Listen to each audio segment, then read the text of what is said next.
Oi, gente, tudo bem? Estamos aqui no Entretanto para falar das coisas do Brasil e do mundo à luz do direito, da ciência política à luz do direito.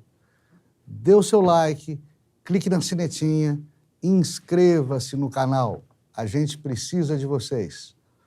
Hoje a gente vai falar da tragédia de Blumenau, dos psicopatas e pacientes judiciários, dos delitos e das penas e dos 7 pecados capitais do STF.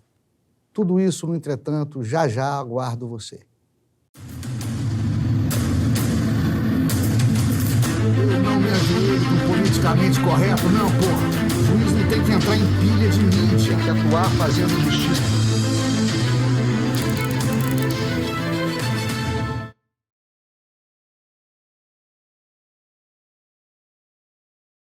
Pessoal, o sul do Brasil é a nossa região culturalmente mais desenvolvida, economicamente mais rica e, mesmo assim, ela teima em ter suas tragédias, demonstrando que a existência de facínoras e psicopatas não está ligada à pobreza, favelas ou falta de cultura. A criminalidade corriqueira talvez tenha seu berço na falta de estrutura familiar, mas as pessoas perversas nascem em todos os berços, sejam esses berços de caixote e papelão, sejam eles de ouro. Lá no sul, por exemplo, a gente teve o caso do menino Bernardo, o caso da boate Kiss, né? O caso daquelas crianças que eram mortas em sacrifícios, rituais satânicos lá no Paraná. Tudo isso demonstrando, né, que criminosos hediondos usar em qualquer lugar, inclusive em países ricos, o mais rico do mundo, que são os Estados Unidos da América do Norte. Portanto, aquela ideia de criminoso hediondo ligado à favela, ligado à pobreza, infelizmente, ou felizmente, né, é uma ideia superada, aliás, que nunca esteve em voga. As pessoas verdadeiramente más nascem em qualquer berço. O criminalista Enrico Ferri, no século XIX, preconizava que há criminosos por hábitos adquiridos e criminosos natos, hoje chamados psicopatas. A escola positiva do direito penal do Enrico Ferri caiu em descrédito pouco tempo depois, mas para mim sempre foi a escola. E em 30 anos de estudos criminais, eu jamais conheci um tipo criminoso que não se encaixasse em uma das hipóteses do Ferri, elencadas pelo Ferri em suas obras. O assassino catarinense, lá da tragédia de Blumenau, é um psicopata, e esse tipo de doente mental não conhece sentimentos como remorso, pena, culpa, gratidão. Enxergam os outros como coisa que lhes satisfaça aos desejos. O psicopata é dissimulado e impetuoso. Psicopatas geralmente não usam drogas, são simpáticos e cativantes. Assim é que eles capturam as suas presas. Como quase todo mundo sabe, doente mental que não possui discernimento não vai para a cadeia no Brasil. Os doentes mentais dessa natureza são tratados em hospitais psiquiátricos, os antigos manicômios, ou fazem tratamento ambulatorial. Nesse último caso do tratamento ambulatorial, a sua camisa de força é química. Medicamentos controlam o doente mental. Os perigosos, assim diagnosticados por peritos psiquiátricos, ficam internados por algum tempo, mas há um movimento antimanicomial no Brasil e no mundo procurando teimosamente evitar ou diminuir ao máximo o período de internação de doentes mentais que pratiquem crimes. No direito, esses doentes mentais que praticam crimes são chamados de pacientes judiciários. Psicopata é doido?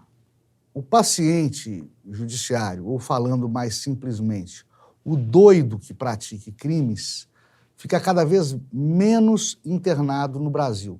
Quando fica? E não vai para a cadeia. Esse doido é chamado de inimputável na nossa legislação, o que significa que ele não pode ser punido porque não possui discernimento, que é a capacidade de distinguir o certo do errado e de agir conforme esta distinção que ele faça. Mas não tema, psicopatas, como o de Blumenau, não são doidos. A psicopatia, apesar de ser classificada pela OMS como doença mental, não afeta o discernimento de quem a possua. O psicopata sabe, sim, distinguir o certo do errado. Ele só não se importa com isso, porque não é dotado de sentimentos por outros seres humanos.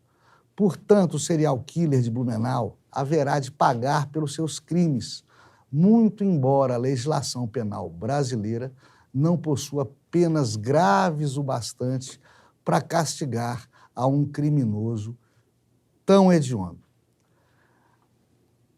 Para evitar a impunidade no Brasil desses criminosos graves, só mesmo um aumento significativo das penas, fomentado esse aumento pelo legislador penal, pela lei penal.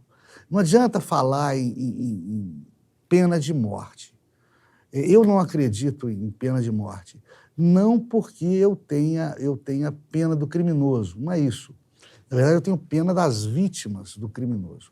É que, para mim, e eu aprendi isso com o meu eterno mestre de direito penal, professor Hermes Guerreiro, meu mestre, durante a minha graduação na PUC de Belo Horizonte, a morte, para mim, não é filosoficamente um castigo. Morte é tão natural, morrer é tão natural quanto viver. O morto não sofre. Quem sofrerá com a sua morte serão seus entes queridos, né? Seus amigos, seus parentes próximos. Mas eu acho que é necessário arraigar as penas desses criminosos brutais, criminosos hediondos.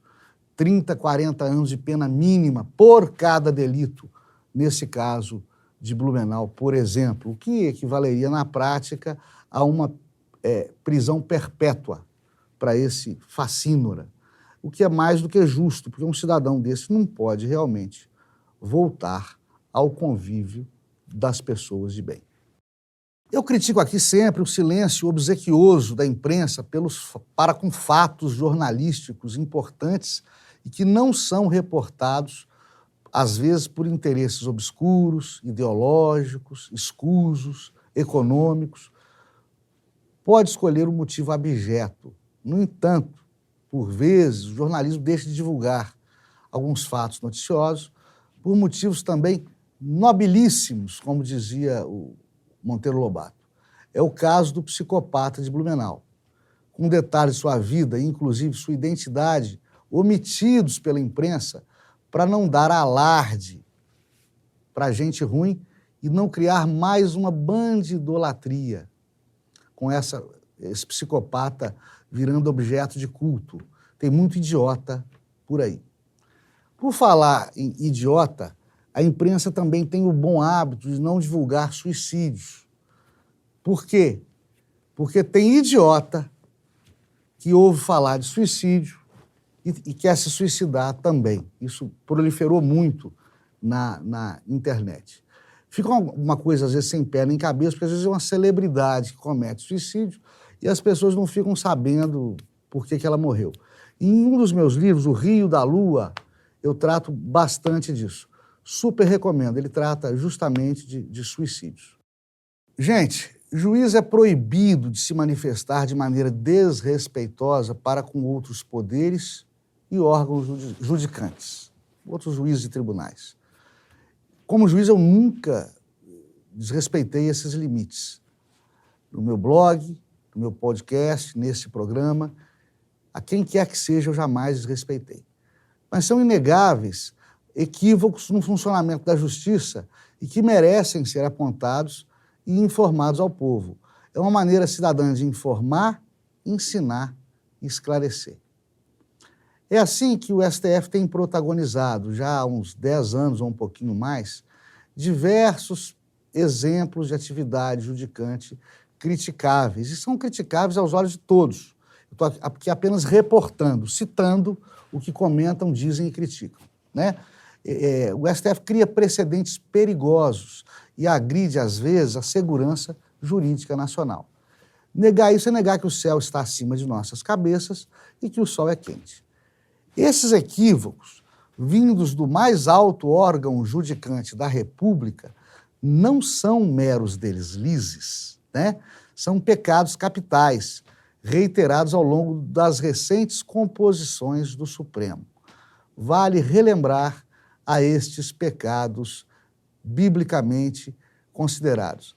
Antes que se critique, como tem alguns detratores que o fazem, dizendo que eu politizo aos meus comentários, que deveriam ser somente técnicos, eu reitero aqui, né, a preocupação aqui é didática, com decisões judiciais e atuações dos componentes do STF, que, à luz do direito, né, e conforme diversos intérpretes, diversos analistas jurídicos e políticos da nação, reiteradas vezes comentam, né, desses equívocos.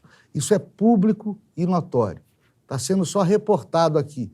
E devo dizer, né, como porta-voz dessas notícias, que não são novidade para ninguém, que com algumas críticas eu comungo, sou obrigado a comungar, e com outras nem tanto. Mas nós estamos aqui para informar sem deformar opinião.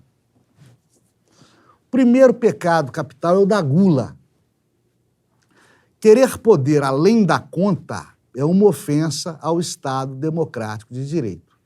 A competência do TSE para administrar e julgar causas eleitorais foi elastecido por seu presidente atual, Alexandre de Moraes, não por coincidência, também ministro do STF, não por coincidência com o aval dos seus pares.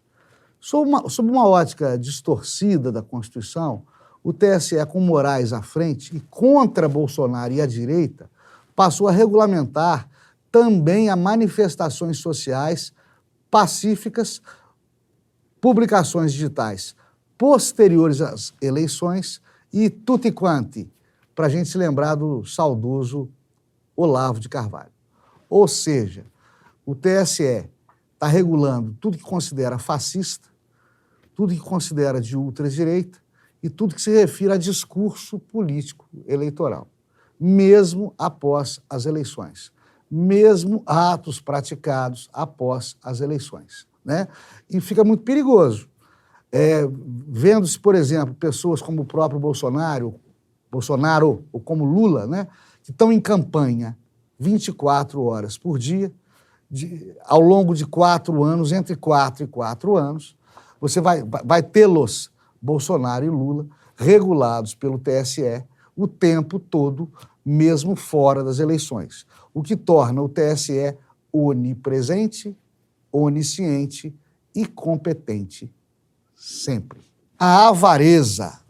O avaro é o sujeito pão duro, não só de guardar dinheiro de maneira miserável, mas de negar jurisdição quando dela necessitam e ela pode ser prestada. Os correligionários bolsonaristas procuraram ao STF e ao TSE por diversas vezes. Primeiro, querendo processar a revista Isto É, que equiparou em caricatura e em matéria de capa o então presidente Jair Bolsonaro a Hitler. Depois de, por diversas vezes, negando-se a conhecer pedidos em ações eleitorais durante a última campanha presidencial. Por exemplo, questionando a distribuição de horários em propagandas gratuitas de rádio no Nordeste. Marco Aurélio, então componente do STF, nem quis saber de pedido bolsonarista de abstenção de decretos de distanciamento social durante a pandemia, movido por Bolsonaro contra alguns governadores e prefeitos. Notem bem, eu não estou falando de julgar pró ou contra nesses pedidos. Isso é do jogo, isso é da eventualidade processual. Ganha-se ou perde esse processo. Eu estou falando de negar seguimento aos pedidos, pura e simplesmente, como se fossem impossíveis de serem recebidos e processados. o que eu nunca vi antes na história da República e do próprio Supremo Tribunal Federal. Gente, negar a jurisdição é infração funcional, né? Não se pode deixar de aplicar a justiça quando as partes pedem pela aplicação da justiça. Você pode errar, acertar, mas você tem que julgar. Só erra pênalti quem bate pênalti. A luxúria, deixar-se levar pela paixão e pelo amor, não só a carne, mas a causa ideológica, não é admissível quando se é juiz e se está administrando justiça, pessoal. A proibição não muda só porque o seu pecaminoso ator é um magistrado ou um ministro da mais alta corte de justiça do país.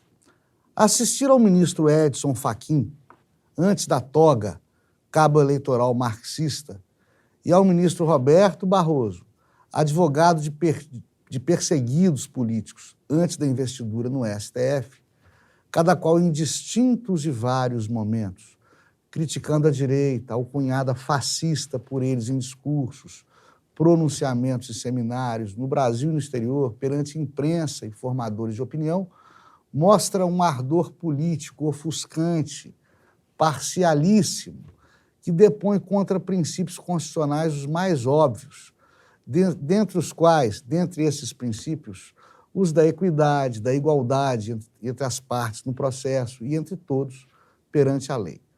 Ver o Barroso menosprezar eleitor após a derrota bolsonarista à reeleição presidencial, vocês lembram do perdeu Mané?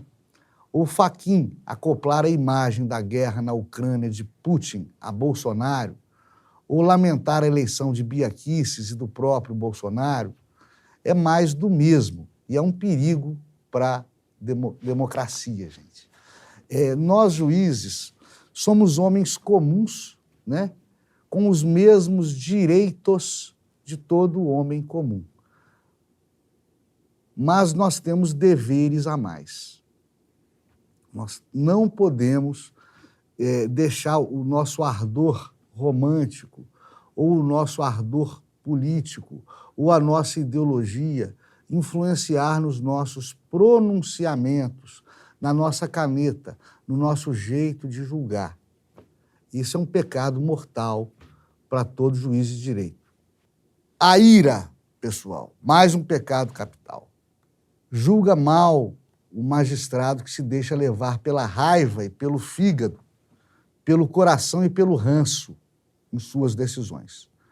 Aliás, esses primitivos sentimentos são mal conselheiros de qualquer pessoa nas mais corriqueiras deliberações diárias, o que dirá quando guiam a ministros do STF.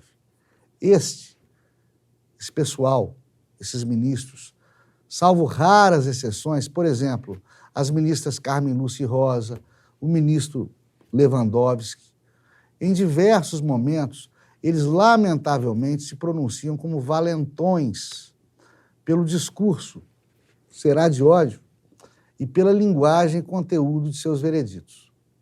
Vamos lembrar do Alexandre de Moraes mandando prender ao ex-deputado Daniel Silveira em flagrante, porque ele publicara postagem ofensiva aos ministros do STF dias antes da prisão. Aqui o bom ministro Alex criou a figura não do flagrante permanente, né, mas do flagrante eterno. Flagrante permanente existe, flagrante eterno foi criado pelo STF. Vamos lembrar também do livro biográfico, autobiográfico, na verdade, do ex-PGR, Rodrigo Janot, onde ele admite ter pretendido, ter querido matar, em certa época, ao ministro Gilmar Mendes, quando ambos trabalhavam juntos no Supremo. Gilmar como magistrado, está aí até hoje, e Janot como representante do Ministério Público. Ao saberem do conteúdo do trecho do livro, os membros do STF, então com o ministro Dias Toffoli à frente, cuidaram de proibir a aproximação do Janot, do prédio e dos componentes do Supremo, e apreenderam a arma de fogo que ele legitimamente portava. Aqui, o STF criou outra figura exótica do direito penal. O pré-crime, a punição pela cogitação, sem ato preparatório algum.